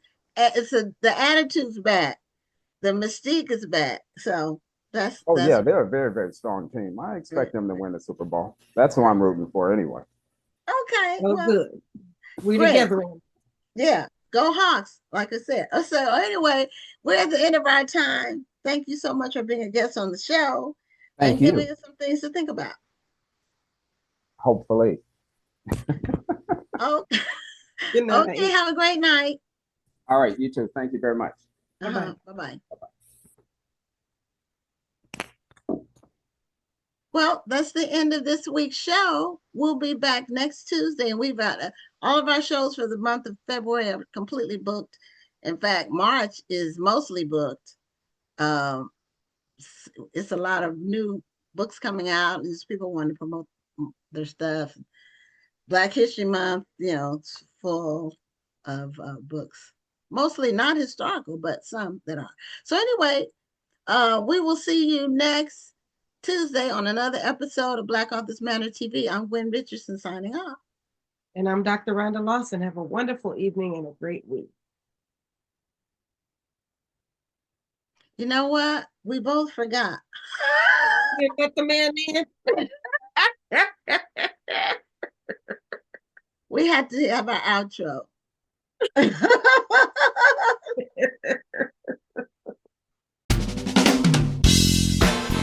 Thank you for tuning in, and join us next Tuesday at 7 p.m. Central, 8 p.m. Eastern for another edition of Black Authors Matter TV.